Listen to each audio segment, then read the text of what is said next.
जड़ कर्म चेतन बंधकारु, कर्म के अवसान का कह कर स्वरूप यथार्थ जग का, जो किया उपकार है उसके लिए जिन वाणी माँ को वंदना शत बार है, वंदना शत बार है, वंदना शत बार है।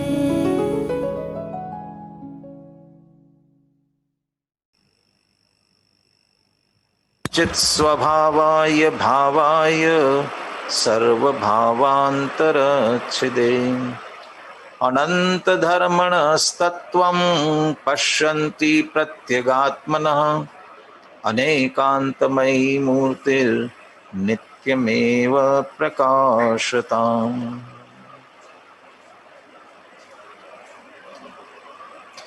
आचार्य कुंद कुंद देव विरचित समयसार परमागम और आचार्य अमृतचंद्र कृत इसकी आत्मख्याति टीका मूल के आधार से हम सार समय सार का ग्रहण करने का प्रयास कर रहे हैं। इस ग्रंथ की पीठिका पूर्व रंग पूर्ण हो रहा है और इसको पूर्ण करते हुए 38वीं गाथा जिसकी अपनी चर्चा चल रही है। जो प्रतिबुद्ध हुआ, साथ में अनुचरण पूर्वक चारित्रवंत हुआ, रत्नत्रय से परिणत हुआ। रत्नत्रय से परिणत ऐसे आत्मा को स्वरूप संचेतन किस प्रकार होता है, ये बात करते हुए इस पूर्व रंग का उपसंहार कर रहे हैं। 38वीं गाथा इसकी 3 विशेषताओं की एक तरह से हमारी चर्चा हो चुकी, अहम, एको और शुद्धो। शेष विशेषणों की हमें चर्चा करते हुए बात आगे बढ़ानी है। अपन चाहते हैं कि एक बार इस गाथा का पद्यानुवाद के साथ पाठ कर लें, फिर जो टीका शेष है उसकी अपन आगे चर्चा करते हैं। सुनील जी से निवेदन करते हैं कि वे गाथा और पद्यानुवाद का एक बार पाठ कर लें।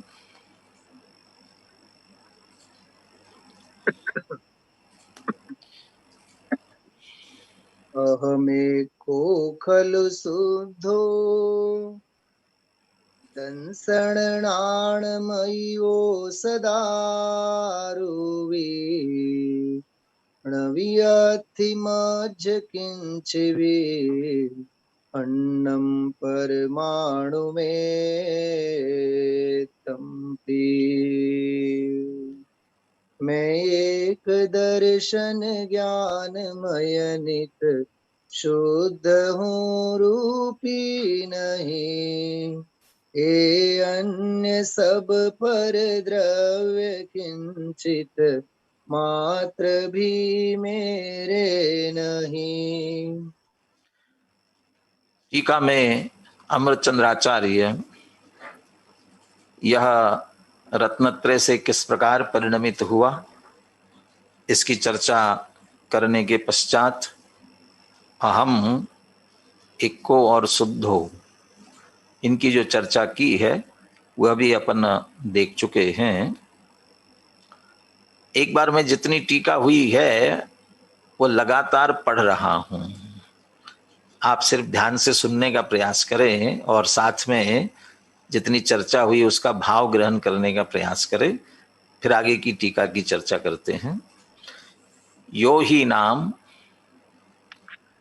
अनादि मोहोन्मत्ततया अत्यंतम अप्रतिबुद्धः सन् निर्विन्नेन गुरुणा अनवरतम प्रतिबोध्यमानः कथंचनापि प्रतिबुद्ध्य निज करतल विन्यस्त विस्मृत चामीकर अवलोकन न्यायेन परमेश्वरम आत्मानं ज्ञात्वा श्रद्धाय अनुचर्य च सम्यग एक आत्मा रामो भूतः स खलु अहम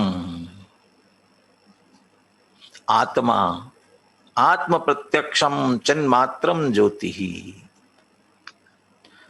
समस्त क्रमाक्रम प्रवर्तमान व्यावहारिक भावै ही चिन्मात्र आकारेण अभिद्यमानत्वाद एकः।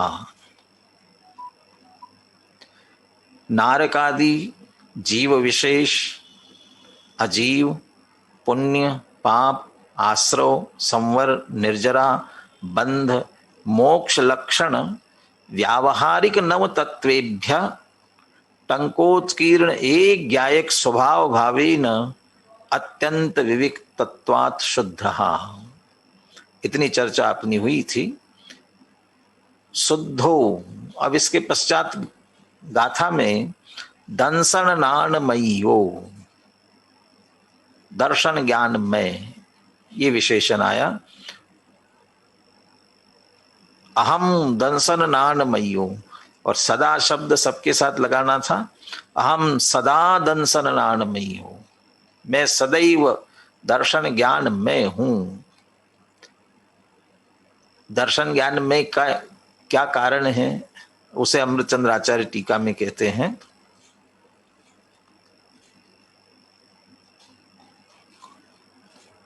चिन्मात्रतया सामान्य विशेष उपयोगात्मकता अनतिक्रमणात् दर्शन ज्ञानमया। अहम दर्शन ज्ञानमया, मैं दर्शन ज्ञान में हूं। क्यों? चिन्ह मात्रतया, क्योंकि मैं चैतन्य मात्र हूं। चेतन को है उपयोग रूप बिन मूरत चिन्ह मूरत अनूप, चिन्ह मात्र हूं।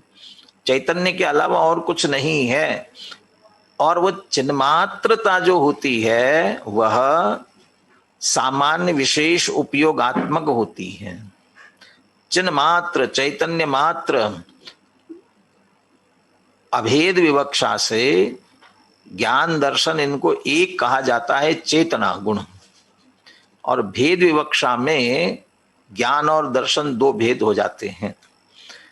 चेतना माने चेतना, चेतना माने जानना, और वो जानना दो तरह का है।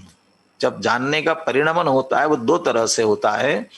एक सामान्य अवलोकन, एक सत सामान्य सत्ता मात्र का ग्रहण करना।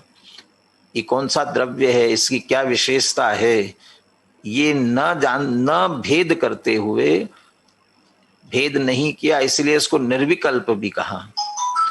वस्तु कौन सी इसका निर्णय नहीं किया इसलिए इसे निराकार भी किया। निराकारम दर्शनम साकारम ज्ञानम, सामान्यम दर्शनम विशेषम ज्ञानम, निर्विकल्प दर्शन सविकल्प ज्ञान, ऐसे अलग अलग ज्ञान दर्शन की जो व्याख्याएं आती है। लेकिन जानना दोनों में सामान्य है। चैतन्य पने में चैतन्य माने जानने की विशेषता, और वह चूंकि जानना सामान्य विशेष उपयोगात्मकता का अतिक्रमण नहीं करती, इसे छोड़कर नहीं होता है। हमारा उपयोग अर्थात चैतन्यानुविधायी परिणाम, और चैतन्यानुविधायी परिणाम का अर्थ जानने रूप से हमारी जो परिणति होगी वह छद्मस्तों के दर्शन पूर्वक ही ज्ञान होगा, और केवली भगवंतों को दोनों एक साथ होते हैं। दंसन पुबम नानम चदुमत्तानम न दुन्नी होगा जुगवम जम्मा केवली ताते जुगवम, माने दोनों उनको एक साथ केवली भगवान को होते हैं।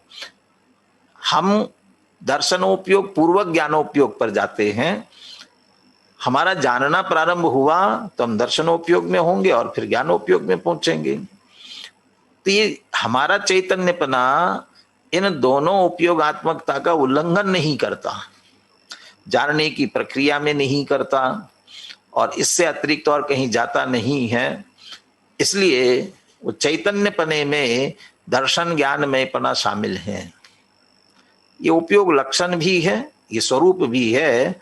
इसलिए और वो चैतन्य मात्रता से जोड़ते उसे चिन्ह मात्र। ये सामान्य विशेष उपयोगात्मकता का उल्लंघन न करने के कारण से मैं दर्शन ज्ञान में हूं। जब मेरा मैं एक शुद्ध दर्शन ज्ञान में हूं तो फिर दिखता क्यों नहीं हूं, दिखाई क्यों नहीं देता? तो उसे कहते सदा अरूपी, अरूपी हूं। अब अरूपी क्यों है उसका हेतु टीका में अमृतचंद्राचार्य देते हैं। ये तो इतना तो कहा था अपन ने कल चर्चा में कि रूपिनः पुद्गलाः, पुद्गल रूपी होता है और स्पर्श रस गंध वर्णवंतः पुद्गलाः, जिसमें स्पर्श रस गंध वर्ण पाया जाए उसे रूपी कहते हैं। आत्मा में नहीं है इसलिए अरूपी, ये बात बराबर है। लेकिन इसी बात को अमृतचंद्र आचार्य क्या हेतु क्या तर्क के साथ स्पष्ट करते हैं। यदि मुझमें स्पर्श रस गंध वर्ण है ही नहीं तो कोई संबंध नहीं है क्या स्पर्श रस गंध वर्ण के साथ में? कि कोई संबंध है थोड़ा बहुत, क्या संबंध है वो भी स्पष्ट करते हैं। और ऐसा संबंध होने पर भी अरूपी क्यों कहते हैं? जब रूप से संबंध है तो फिर अरूपी क्यों कहते हो, वो भी उसके साथ स्पष्ट करते हैं। स्पर्श रस गंध वर्ण निमित्त संवेदन परिणतत्वे अपि स्पर्शादि रूपेण स्वयं अपरिणमनात् परमार्थतः सदैव अरूपी। आत्मा को ज्ञान को सदैव दर्पण की उपमा दी जाती है। यद विद्या दर्पण आए थे, दर्पण की तरह है। दर्पण तल इव सकला प्रतिफलति पदार्थ मालिका यत्र, दर्पण की उपमा देते हैं। दर्पण में इतने सारे पदार्थ प्रतिबिंबित होते हैं, फिर भी दर्पण स्वच्छ क्यों रहता है, वैसा का वैसा क्यों रहता है? क्योंकि उन सबके प्रतिबिंबित होने पर भी वह दर्पण अनुरूप कभी नहीं होता। वो वैसे ही कह रहे हैं, जिन स्पर्शादि के होने से रूपी कहा जाता है, तो वो स्पर्शादि से क्या संबंध? कहते स्पर्श रस गंध वर्ण निमित्त संवेदन परिणतत्वेपि, स्पर्श रूप परिणमता ही नहीं, ऐसा नहीं है। स्पर्श के संवेदन रूप से आत्मा परिणमता है। संवेदन परिणतत्वेपि, संवेदन यहाँ संवेदन का अर्थ अच्छा बुरा इस रूप में नहीं लेना, जानने के रूप में, इनके जानने रूप से परिणमता है। तो ये हमारा जानना क्या उनके निमित्त से होता है? स्पर्श आदि के निमित्त से होता है। ये निमित्त जो कहा जा रहा है, दो तरह के निमित्त होते हैं, एक उत्पादक निमित्त और ज्ञेय रूप निमित्त। चूंकि हमारे ज्ञान के विषय बनते हैं, ज्ञेय बनते हैं, और इतनी अपेक्षा से इन्हें निमित्त कहा है। स्पर्श है और स्पर्श का ज्ञान हुआ तो स्पर्श के निमित्त से हुआ, ऐसा कहा जा रहा है। लेकिन पर के निमित्त से ज्ञान नहीं होता है। खिमचंद भाई के बहुत सारे वाक्य है ज्ञान और ज्ञेय के संदर्भ में। ज्ञेय से ज्ञान नहीं होता, ज्ञेय रूप ज्ञान नहीं होता, और उसमें अंतिम बोल में तो ये कहते हैं ज्ञेय है इसलिए ज्ञान हुआ, ऐसा भी नहीं है। क्योंकि ज्ञान पराधीन नहीं है ज्ञेय के, ज्ञेय हो तो ही ज्ञान हो, ऐसा है ही नहीं। यदि ऐसा हो तो वो केवल ज्ञान को दिव्य कहते हैं ना, कहते वह जो पर्याय नष्ट हो चुकी और जो अभी उत्पन्न नहीं हुई वो तो नहीं है ना अभी, लेकिन केवल ज्ञान उन्हें भी जानता है। यदि न जाने तो उस ज्ञान को दिव्य कौन कहेगा? तो उसके लिए ज्ञेय उपस्थित होना जरूरी नहीं है। ज्ञान की अपनी विशेषता है, ज्ञान से वह जानता है। तो ये निमित्तपना सिर्फ ज्ञेय रूप निमित्त, किसे ज्ञेय बनाया इसकी अपेक्षा से कहा, तो इनके संवेदन रूप से परिणमता है, इनके जानने रूप से परिणमता है, लेकिन स्पर्शादि रूप से स्वयं अपरिणमनात्, स्पर्शादि रूप से स्वयं कभी नहीं परिणमता। इसलिए परमार्थतः सदैव अरूपी, परमार्थ से मैं सदैव अरूपी ही हूं। जब जब हमें रूप का मद आ रहा हो तब तब इस गाथा को याद करते हुए चिंतन करना चाहिए। सदा अरूपी, मैं तो सदैव अरूपी हूं, रूप मेरा है ही नहीं। और ये तो रूप तो क्षणिक ही है, निश्चित रूप से देह का रूप है, मेरा है ही नहीं। इस रूप को जानने का स्वरूप मेरा है, इस रूप से उसे हम लेकर के विचार करना चाहिए। इस तरह से पहली पंक्ति में आई हुई सारी विशेषणों की चर्चा पूर्ण हुई। हम एक को खलु शुद्धो दंसन नानमयो सदा रूवी। ये जो संचेतन की बात कर रहे थे, कीदृक् संचेतनम भवति, अब उसे वाक्य पूरा करते हुए कहते हैं इति प्रत्यगयम स्वरूपम संचेतयमानः प्रतपामि। इसमें गलती हुई, प्रत में ई की मात्रा आ गई, तमें ई की मात्रा नहीं चाहिए, प्रतपामि। इति प्रत्यगयम, इस प्रकार से एको शुद्धो आदि विशेषणों के माध्यम से बहुतों की भिन्नता ली। जो शुद्ध में व्यावहारिक 9 तत्वों से भिन्नता की बात ली, उसकी व्याख्या करते हुए गुरुदेव श्री ने तो कहा 3 भेद विज्ञान है इसमें। एक तो सबसे पहले एक द्रव्य दूसरे द्रव्य से द्रव्य का नहीं होता, माने 2 द्रव्यों के बीच पर द्रव्य से भिन्नता, अजीव कह करके अजीव द्रव्यों से, और व्यावहारिक जीव या अजीव में ही पर जीव चले गए, समस्त पर द्रव्यों की भिन्नता। आश्रव बंध आदि के पुण्य पाप के माध्यम से विकारी पर्याय से भिन्नता, और संवर निर्जरा मोक्ष कह करके निर्मल पर्याय से भी भिन्नता। ये प्रत्यगयम, पर द्रव्य के भाव, उनके निमित्त से होने वाले विकारी भाव, और यहां तक तो कि अपने लक्ष्य से उत्पन्न होने वाली निर्मल पर्याय जो क्षणिक है, इनसे भिन्न प्रत्यगयम। अब जो स्वरूप बचा, स्वभाव रूप स्वरूप जो बचा है, उस स्वरूपम संचेतय माना, उसका संचेतन करते हुए। क्या संचेतन होता होगा? यही मैं, ऐसा जानना, पहचानना और उसमें लीन होना। अरे जिस तरह से अभी हमें देह के एकत्व बुद्धि का निरंतर संचेतन चल रहा है, कभी याद करना नहीं पड़ता, कहना नहीं पड़ता, हम बोले नहीं, लेकिन निरंतर ये संचेतन चल रहा है हमारे देह के एकत्व बुद्धि वाला, पद की एकत्व बुद्धि वाला, परिणाम की, राग द्वेष आदि के जो परिणामों की एकत्व बुद्धि है, उसका जिस तरह संचेतन चल रहा है, ऐसे ही रत्नत्रय परिणत आत्माओं को अहम एको खलु शुद्धो दंसन नानमयो सदा रूवी, ये संचेतय माना, ये स्वरूप अपना मूल स्वरूप है, इसका संचेतन करते हुए प्रतपामि। विज्ञानी इसके माध्यम से अपने आप को कहते हैं मैं प्रतापवंत हूं, इसके कारण से। प्रतपामि में कोई तपता हूं नहीं है। और ये तपश्चर्या की बात भी की जाए ना, तो स्वरूपे चरणम चारित्रम, स्वरूपे प्रतपनम तपाह, अपने स्वरूप में मग्नता, वो तप है। और इस तरह हम अपने में लीन हुए हैं, रत्नत्रय परिणत आत्मा कहते इसलिए प्रतपामि। और ये कहते प्रतापवंत वर्तता हूं, ये मेरा प्रताप है, मेरी सबसे बड़ी सामर्थ्य है, सबसे बड़ा वीर्य है, पुरुषार्थ है। बड़ा कठिन है और ये हमें महसूस भी होता है ना। पर में जाना, विकार में जाना कितना आसान है, कितना सरल, सहज है ही ना। पुण्य और पाप की बात की जाए ना, तो पाप जैसे ढलान वाला है, तो पानी को, किसी भी चीज को ऊपर से छोड़ दिया जाए तो ढलान की ओर बहती जाती है। ऐसा ही अज्ञानी, मिथ्या दृष्टि, शुद्ध परिचिदान भूदा सर्वस्वी काम भोग बंद कहा, ऐसे जीवों के लिए स्वतंत्र छोड़ दिया जाए, परिणाम कहाँ चले जाते हैं? नीचे की ओर बहते हुए चले जाते हैं।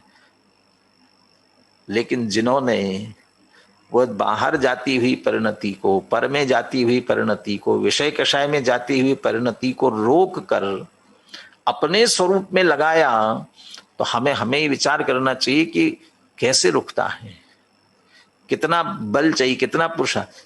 ये कोई बल का अर्थ कोई शारीरिक बल नहीं है, जबरदस्ती का बल भी नहीं है। सचमुच स्वरूप की रुचि के कारण से स्वरूप में ठहरता है तो उधर परिणति नहीं जाती है। तो स्वरूप में ठहरना यही पुरुषार्थ, यही वीर, यही सामर्थ्य।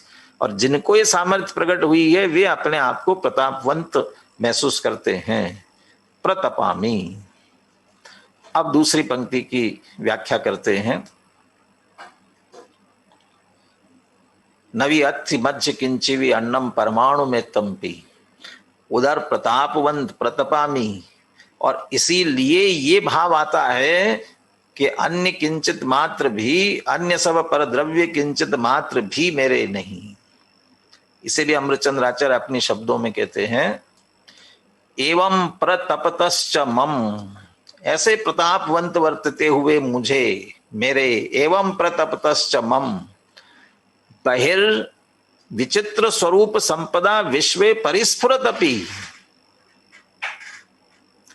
बहिर्विचित्र स्वरूप संपदा विश्वे परिस्फुरदपि, बाहर में देखा जाए, बाह्य में, विश्व में क्या हो रहा है,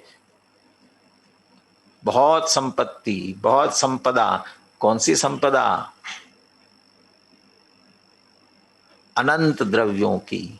तो अनंत द्रव्य है, और वे जो अनंत द्रव्य है वे चेतन अचेतन, मूर्तिक अमूर्तिक, अस्तिकाय अनस्तिकाय, कितनी विशेषताओं को लिए हुए, हर एक का अपना अपना स्वरूप, और हर एक में अपने अपने अनंत गुण, अनंत पर्याय, ये भी उनकी संपत्ति, ये सब की विचित्र अपनी अपनी।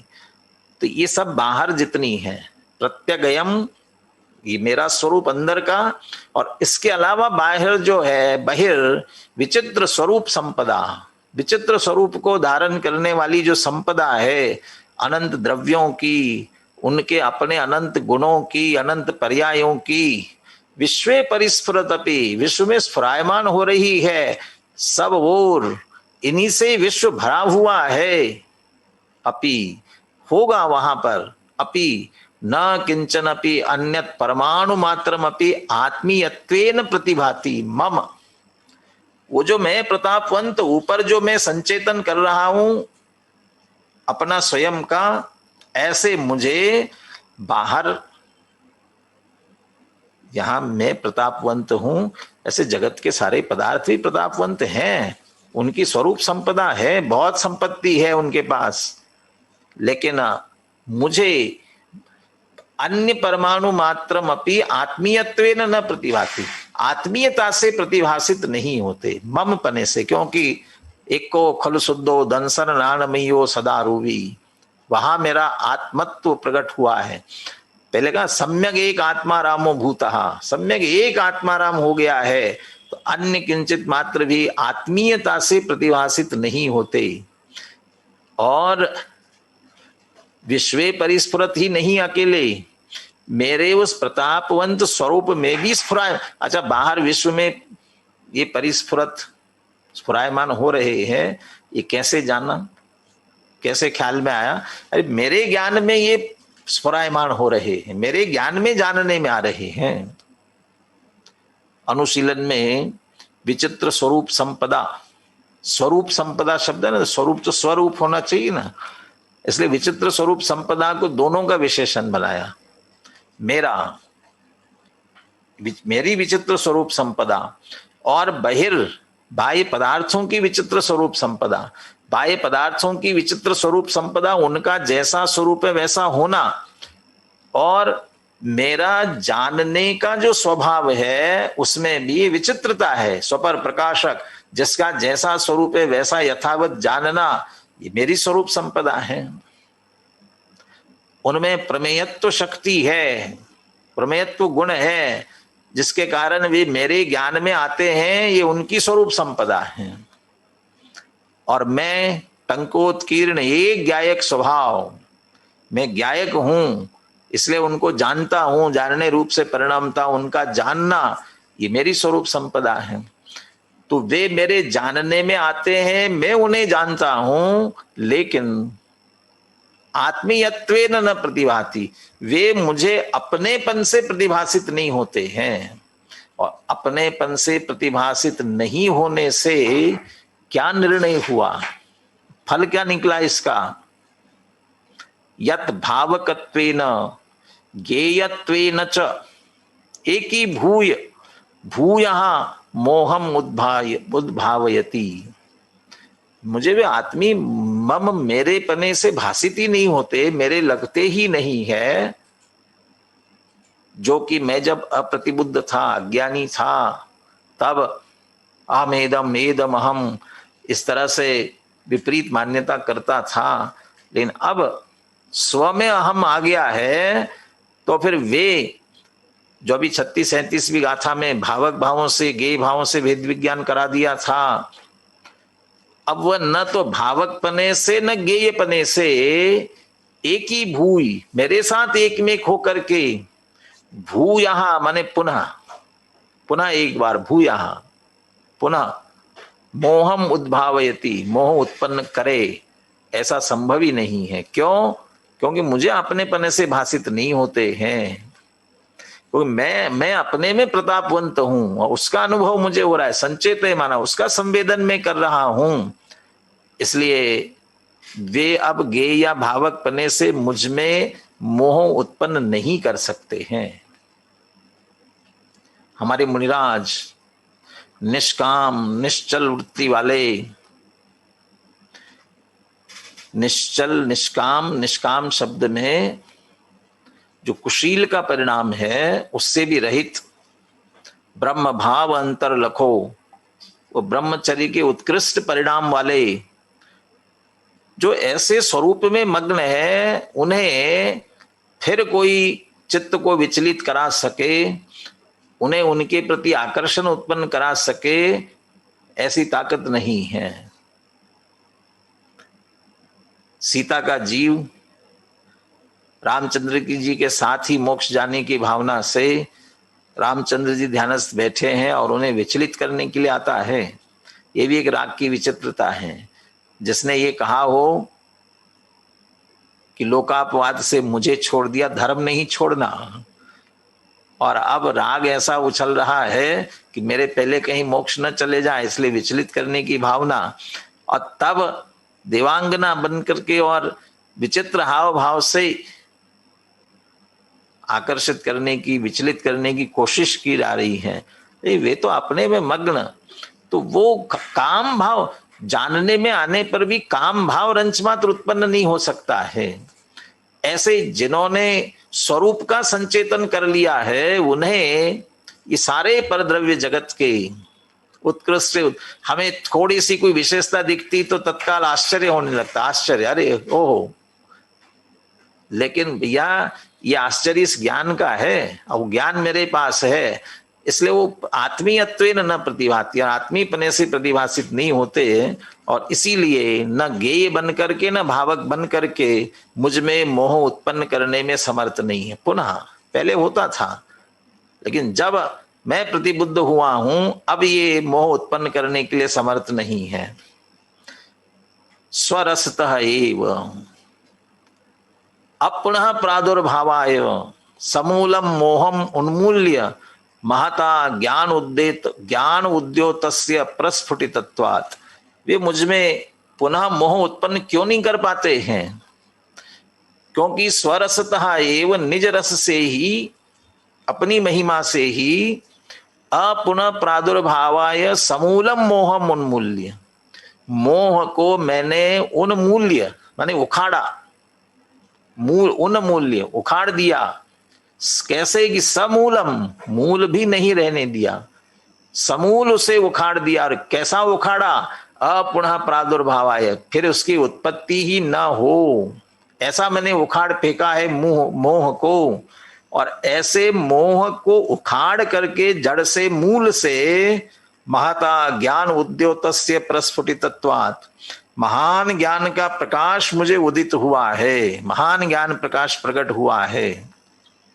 और उस ज्ञान प्रकाश में स्वभाषित हो रहा है, परभाषित हो रहा है। इसलिए भूया मोहम उद्भावयति, पुनः मोह न उद्भावयति, पुनः मोह उत्पन्न नहीं हो सकता है। मोह को कैसे नष्ट किया? चाणक्य का दृष्टांत ख्याल में आ रहा है। चाणक्य को एक कांटा चुभा था, तो चाणक्य ने क्या किया था? हम होते तो क्या करते? हमें पैर में कांटा चुभता तो हम क्या करते? कांटा निकाल के फेंकते। और दुर्जन व्यक्ति, थोड़ा सज्जन हो तो अलग तरीके से, दुर्जन हो तो क्या करता है? कांटा निकाल के वहीं फेंकता है, मुझे चुभा तो दूसरे को भी चुभ जाए। सज्जन हो तो अरे भैया मुझे चुभाए, किसी दूसरे को न चुभे, तो थोड़ी दूर फेंक देता है। चाणक्य ने अकेला कांटा निकाल करके नहीं फेंका, उसने देखा कि ये कांटा आया कहां से। तो बगल में जो कांटे का पेड़ था वो देखा कि अभी चुभा है, यदि ये पेड़ रहा तो फिर कांटे गिरेंगे, फिर चुभेंगे। तो उसने वो कांटे का पेड़ ही उखाड़ दिया। कैसा कि जड़ सहित उखाड़ा, समूलम उन्मूल्य। अब वो जड़ से ही उखड़ गया। अब पुनः प्रादुर्भावाय, पुनः उसका प्रादुर्भाव ही नहीं होगा। एक थोड़ी मन में शंका रही कि कहीं जड़ छोट अंदर कहीं रह गई होगी तो कहते पुनः वो जड़ भी पुनः जड़ न पकड़ सके, इसके लिए उसमें मट्ठा भर दिया, संभावना भी न रहे। ऐसे ही ज्ञानी आश्रव दुखकार घनेरे, मोह राग द्वेष के परिणाम, भावक और गेयपने से जिनको कहा पीछे, ये यदि मुझे आकुलता व्याकुलता दुख देते हैं और इनका कारण परद्रव्य है, मैंने अपने स्वरूप को समझ लिया, इनसे भिन्न जान लिया है, अब अपने स्वरूप में ही ऐसे उग्रता से लीन हो जाए कि उसकी जड़ भी न बचे। वो जिस मोह को उखाड़ दिया है और जगह खाली हुई है, उसमें निरंतर तत्व ज्ञान का मट्ठा भरते रहे तो पुनः मोह उत्पन्न ही न हो सके। ये निरंतर ज्ञानी तो ये कह रहे हैं मैंने इस तरह से मोह को उखाड़ फेंका। एवं प्रतपतश्च मम, मुझे अपनी महिमा ऐसी आई है, अब उसके कारण से मैं ऐसा अपने में मग्न हो गया हूं, इससे मोह को मैंने समूल उखाड़ कर फेंका है। अब पुनः प्रादुर्भाव पुनः उत्पन्न ही ना हो। लेकिन ऐसा थोड़ी होता है, बहुत सारे तो सम्यक दृष्टि पुनः मिथ्या दृष्टि हो जाते हैं ना। गुरुदेव तो ये कहते हैं कि भैया गिरने की बात क्यों करते हो, नीचे आने की बात क्यों करते हो, आगे बढ़ने की बात करो। बहुत से जीव सम्यक तो प्राप्त करके निरंतर सम्यक दृष्टि रहते हुए मुक्ति तक का अपना सफल यात्रा पूर्ण कर लेते हैं। तो कहते वह अप्रतिहत भाव ही ध्यान रखना चाहिए, गिरने की बात नहीं करना चाहिए। महतो ज्ञानोद्योतस्य परिस्फुरत्वात्, मुझे महान ज्ञान का प्रकाश प्रकट हुआ है। उस महान ज्ञान के प्रकाश में अपने स्वरूप का संचेतन इस प्रकार से ज्ञानी को होता है, रत्नत्रय परिणत आत्माओं को होता है। इसलिए नवी अथि मध्य किंचिवी अन्नम परमाणु में तंपी, अन्य परमाणु मात्र भी मध्य नवी मेरे नहीं है, ये नास्ति से, और ऊपर में एक शुद्ध दर्शन ज्ञान में सदा आरूपी ऐसा संवेदन संचेतन ज्ञानी निरंतर करते हैं। ज्ञानी के बहाने से हमें भी ये कहना चाहते हैं कि हम भी इसी तरह से संवेदन संचेतन करें और मोह को जड़ से उखाड़ फेंके। अब इस पूरे अधिकार का उपसंहार करते हुए अमृतचंद्र आचार्य अंतिम कलश लिखते हैं 32वां। उसमें एक तरह से प्रेरणा भी देते हैं और इस अधिकार का उपसंहार करते हैं। 32वां कलश।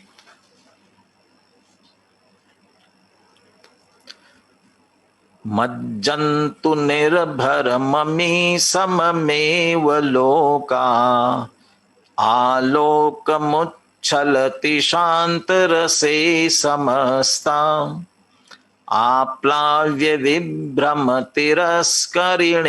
भरेण, प्रोन्मग्न एष भगवानवबोध सिंधु। अमृतचंद्र आचार्य यहाँ सारे जगत को आमंत्रण दे रहे हैं। मज्जन्तु निर्भरममी सममेव लोका, सारे जगत को किसके लिए दे रहे हैं? प्रोन्मग्न, यहाँ आकर के निमग्न हो जाओ, मज्जन्तु इसी में लीन हो जाओ। और इधर भगवान अवबोध सिंधु, सिंधु शब्द का प्रयोग किया समुद्र का। जैसे समुद्र में नहाने के लिए डुबकी लगाने की प्रेरणा होती है, वैसे यहाँ भगवान अवबोध सिंधु, भगवान ज्ञान समुद्र ये प्रकट हुआ है और उसमें डुबकी लगाने की प्रेरणा दे रहे हैं। प्रोन्मग्न एष भगवान अवबोध सिंधु, ये भगवान ज्ञान सिंधु, ज्ञान का सागर भगवान आत्मा, ये ज्ञान सागर भगवान आत्मा प्रोन्मग्न, उन्मग्न होता है डूब जाना, मग्न मग्न होता है डूबना, और उन्मग्न होता है ऊपर निकल आना, और प्र-उन्मग्न अच्छी तरह से प्रकट हुआ। हिंदी में इसलिए अर्थ दिया सर्वांग प्रकट हुआ है। कहां प्रकट हुआ, कहां छुपा हुआ था जो प्रकट हुआ? कहते हैं विभ्रम तिरस्करणीम भरेण आप्लाव्य, ये विभ्रम की तिरस्करणी उसके पीछे मग्न हुआ था, छुपा हुआ था, दिख नहीं रहा था। विभ्रम तिरस्करणी, तिरस्करणी शब्द जो है ना, तिरस्करणी, ये पर्दे के लिए आया, पर्दा। वैसे इसका पांडे राजमल जी ने दूसरी तरह से अर्थ किया कि वहां जैसे नाटक का रूप दिया उन्होंने, कि नाटक के अखाड़े में जब पात्र कोई तैयार होकर के खड़ा होता है और सामने पर्दा लगा हुआ हो, तो पर्दा हटता है तो सारा नाटक दिखाई देने लगता है, और पर्दा जब तक लगा हो तब तक दिखता नहीं है। इस रूप में लिया उन्होंने। यहां भगवान आत्मा है, लेकिन विभ्रम तिरस्करणी के कारण से दिख नहीं रहा। भ्रम की आड़ी चादर, भ्रम की, और तिरस्करणी इसीलिए तो कहते हैं उसे ही। पहले जब नाटक होते थे, गांव में भी नाटक खिले जाते थे, तो नाटक की तैयारी करने से पहले अंदर तैयारी हो रही है तो पर्दा डला रहता था, ऊपर पर्दा पड़ा हुआ है। अब जनता सामने बैठी है, जनता को आकुलता है, उत्सुकता है, जल्दी नाटक शुरू होवे। तो नाटक क्यों नहीं दिख रहा? क्योंकि पर्दा है। तो उस पर्दे के पीछे सबका तिरस्कार का भाव, ये हटाओ इसको, हटाओ इसको, इसलिए वो तिरस्कारी, तिरस्करणी, इसलिए विभ्रम तिरस्करणी। हमारे यहां भी हमारा आत्मा हमें नहीं दिख रहा है, ये भ्रम की तिरस्करणी, ये विभ्रम, ये मोह, जिसके उस मोह विभ्रम भ्रम के पीछे आत्मा नहीं दिख रहा है। अब 19वीं गाथा से याद करें हम, कर्म में नो कर्म में, यह मैं यह मेरे, ये जो हम बुद्धि, विपरीत बुद्धि चली आ रही थी, ये भ्रम खड़ा हुआ था। ये यंतो असभूदम आद वियपम करेदि सम्मूढ़ो, जो सम्मूढ़ है, मूढ़ है, वो ऐसा आत्म विकल्प करता रहता है। तो ये भ्रम, और उस भ्रम के पीछे आत्मा छुप जाता है, मग्न हो गया। अब उसे उन्मग्न करना है। तो कैसे उन्मग्न किया जाए? वो विभ्रम तिरस्करणिम भरेण आप्लाव्य, तो जो भ्रम की चादर है, उस भ्रम की चादर को आप्लाव्य, डुबा दो, हटा दो उसको। और उसे जब हटाएंगे तो प्रोन्मग्न, ये भगवान अवबोध सिंधु, ये ज्ञान समुद्र भगवान आत्मा है, तब वह प्रोन्मग्न, वो प्रकट हो जाता है। माने उस भ्रम की आड़ी चादर के पीछे ज्ञान समुद्र भगवान आत्मा छुपा हुआ है। समुद्र की भी कल्पना करो, समुद्र कितना विशाल, असीम, जिसकी कोई सीमा नहीं, पार नहीं, अपार पारावार, ऐसा जो समुद्र है। लेकिन इतना बड़ा समुद्र, उसे छुपाने के लिए कितना कपड़ा चाहिए होगा? अरे ज्यादा नहीं है, हमारी आंखों के सामने छोटा सा 1-2 फीट का पर्दा भी आ गया तो अपार समुद्र हमको दिखाई नहीं देता है। माने उतने से पर्दे के पीछे पूरा समुद्र छुपा हुआ है, वो उतने से हटाने की जरूरत है। लोक में भी कहा जाता है ना, राई की ओट में पहाड़। राई की ओट में पहाड़ कैसे आ सकता है? पहाड़ तो बहुत बड़ा है, राई तो इतनी सी है। लेकिन उतनी सी राई हमारे आंख के सामने आ गई है, सारे पहाड़ को छुपा देती है। ऐसे ही प्रत्येक के अंदर जो भगवान आत्मा है वो अनंत गुण संपन्न, अनंत शक्ति संपन्न, 47 शक्तियों में जैसे स्वच्छत्व, विभुत्व, प्रभुत्व, ये सभी शक्तियां, ऐसी उछलती हुई शक्तियां जिसके अंदर है। और मुख्य रूप से ज्ञान, इसलिए ज्ञान समुद्र भगवान आत्मा। ऐसा ज्ञान समुद्र भगवान आत्मा अनादि अनंत वह विद्यमान है, लेकिन एक समय की मोह की भूल के कारण से, एक समय की पर्याय की तन्मयता के कारण से वो दिखाई नहीं देता है। माने एक समय की भूल के पीछे वो सारा भगवान आत्मा छुपा हुआ है। एक समय की भूल है, नहीं, अनादिकाल से है, वो परंपरा से चली आ रही है। इन प्रति समय की एक समय की भूल है। एक समय की भूल न होती तो एक समय में नष्ट नहीं होती, और एक समय में नष्ट होती है। भगवान आत्मा पूरा दृष्टि में आता है और पूरा अनादि का मोह नष्ट हुआ ऐसा कहने में आता है। तो एक समय की उस भूल के पीछे भगवान आत्मा छुपा हुआ है। अब उस भूल को छोड़ा जाए, भूल छूट जाए, यथार्थ वस्तु स्थिति को ग्रहण किया जाए, भ्रम छोड़ा जाए। भ्रम छूटा तो भगवान आत्मा तो वैसा के वैसे ही है। पीछे जैसे दृष्टांत दिया, मुट्ठी में रखा हुआ सोना कोई भूल गया हो तो उसे करना क्या है कि मुट्ठी खोलनी है, सोना तो वहीं के वहीं है। ऐसे ही ये भ्रम के पीछे भगवान आत्मा है, भ्रम हटाना है, भगवान आत्मा तो वहीं है। हाजरा हुजूर भगवान आत्मा है, यथावत है, बस उसे स्वीकार करना है। हमने भ्रम से देहादिक को स्वीकार किया है, वो छोड़ना है, छूटता है। अपनी महिमा आई तो छूटता है। विभ्रम तिरस्करणिम भरेण आप्लाव्य। अब इसके लिए जो पीछे अप्रतिबुद्ध को समझाने के लिए जितने तर्क युक्तियां दी है, समझ लीजिए उस सबके माध्यम से विभ्रम तिरस्करणिम भरेण आप्लाव्य, भरेण को पूरी तरह से छुड़ा करके सर्वज्ञ भगवान ने हमें उपयोग लक्षण वाला देखा। तर्क करते हैं वो उपयोग लक्षण वाला जड़ कैसे हुआ जो जड़ देहादिक को तुम अपना कहते हो।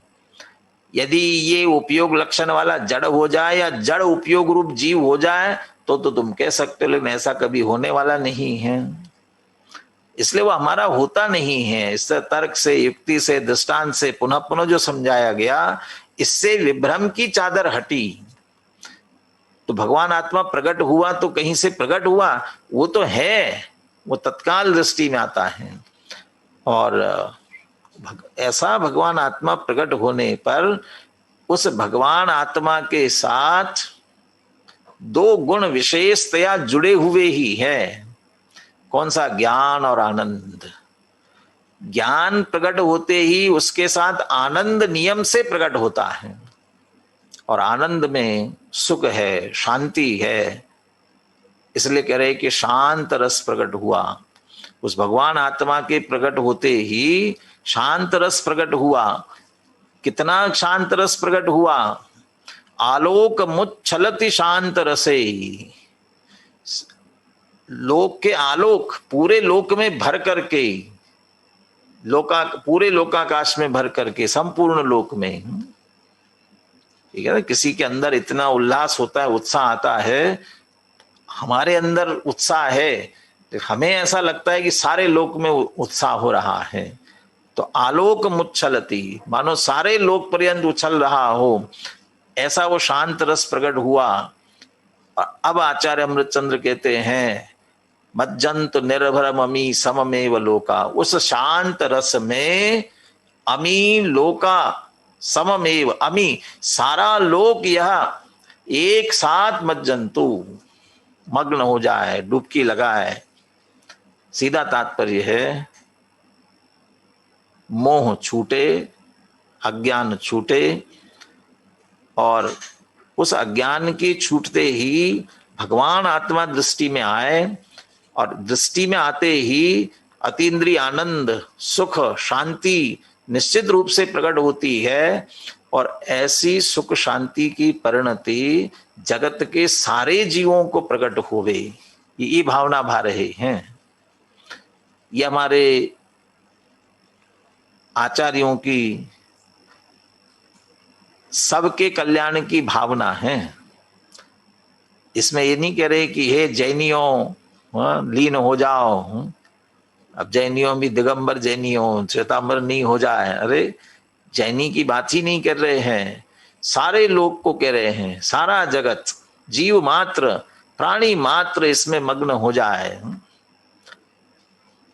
जो सारे जगत को भगवान आत्मा देख रहे हो, और वे भगवान आत्मा सब सुख शांतिमय स्वरूप वाले हैं, तो आचार्यों को तो आश्चर्य होता है कि वे अपने स्वरूप का लक्ष्य करके आनंद में मग्न क्यों नहीं होते हैं, दुखी क्यों हो रहे हैं। इसलिए जब एक भ्रम चला जाए, स्वयं को प्रकट हुआ है, तो सारा जगत भी इसी प्रकार से आनंद लेवे, ये भावना उसके साथ में ये भाना चाहते हैं। पुनः एक बार कलश का सामान्य अर्थ करते हैं, फिर कलश का पाठ करते हैं अपन।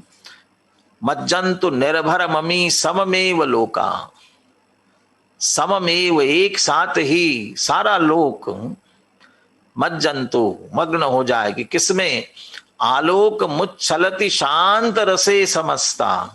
वो समस्ता लोक है, वो लोक समस्त लोक को कह रहे हैं। आलोक मुच्छलति शांत रसे, शांत रस जो कि आलोक संपूर्ण लोक में उछल रहा है, ऐसे शांत रस में मज्जंतु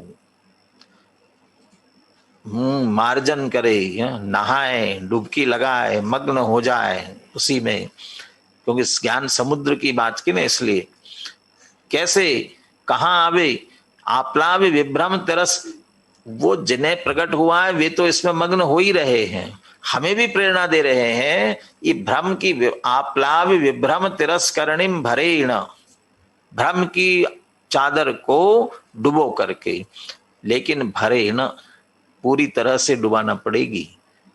थोड़ा सा भी अंश रह गया तो प्रकट ही नहीं होने देगा, उतना सा अंश भी।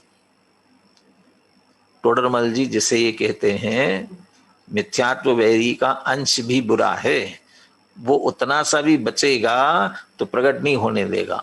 इसलिए भरेण आपला, पूरी तरह छोड़ करके, ये तो नास्ती से बात छोड़ने की करते हैं, अपने स्वरूप का अच्छी तरह से निर्णय करके। और जब स्वरूप का निर्णय हो जाता है तो प्रोण मग्न एश भगवान अवबोध सिंधु, ये भगवान आत्मा प्रकट हुआ।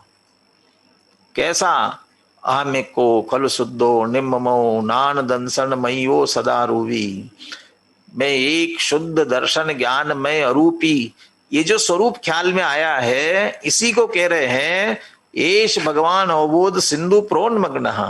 ये भगवान आत्मा प्रकट हुआ, वो तो प्रकट ही था। गुरुदेव कहते हैं प्राप्त की प्राप्ति है अंदर में, वो तो हमारे भ्रम से दिख नहीं रहा है, भ्रम हटा वो प्रकट हो गया, हमारी दृष्टि में आया, और दृष्टि में आते ही शांत रस प्रकट हुआ, और वो शांत रस में सभी मग्न हो जाए, ऐसी भावना इस कलश में भाई गई है। कलश और पद्यानुवाद का पाठ करते हैं।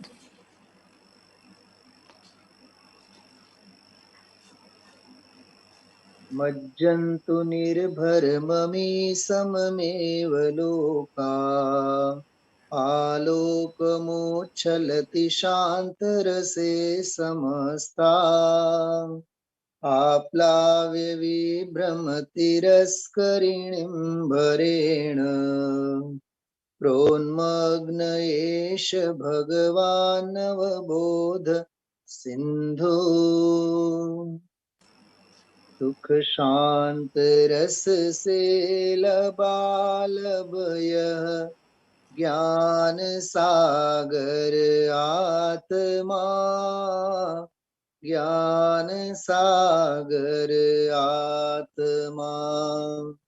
विभ्रम की चादर हटा सर्वांग परगट आत्मा सर्वांग परगट आत्मा।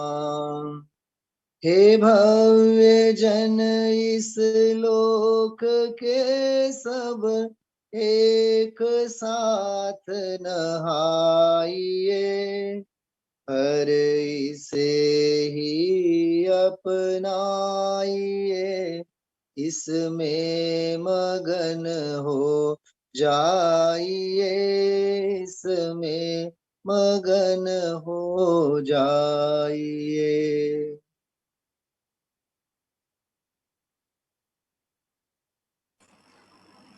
जैसे यहाँ आमंत्रण देने के लिए घर घर आमंत्रण देना पड़ता है, लेकिन वहां कहते हैं कि नवकारसी हो रही है।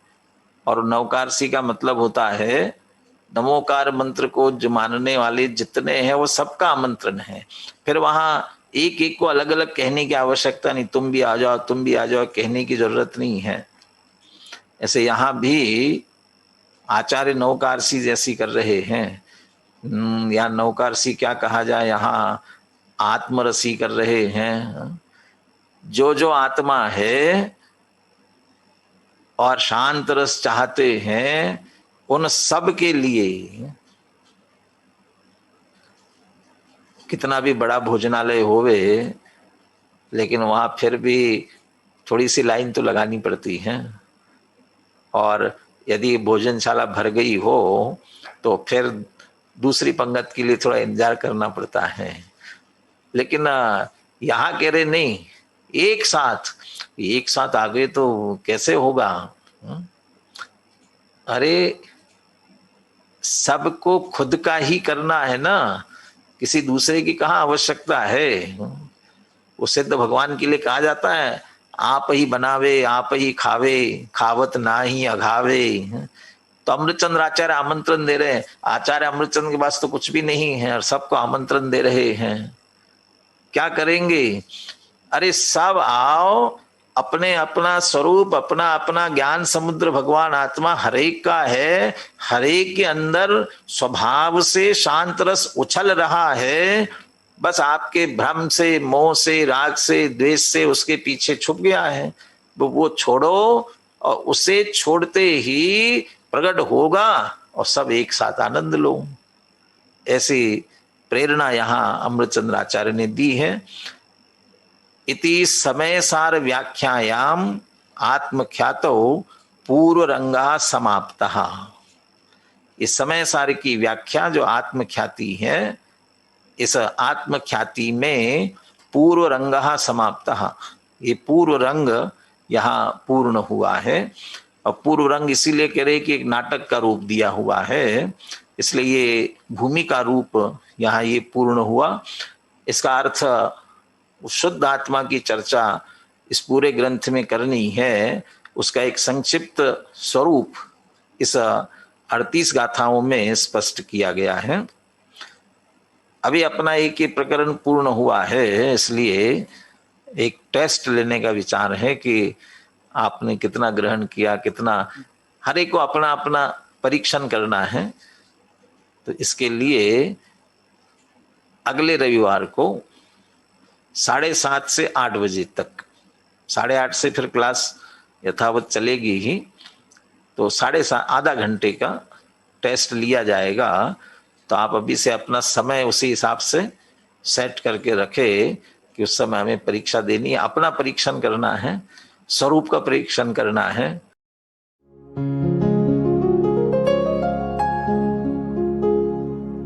निज निधि निज में बताए यह अनंत उपकार है, उसके लिए जिन वाणी माँ को वंदना शत बार है, वंदना शत बार है, वंदना शत बार है।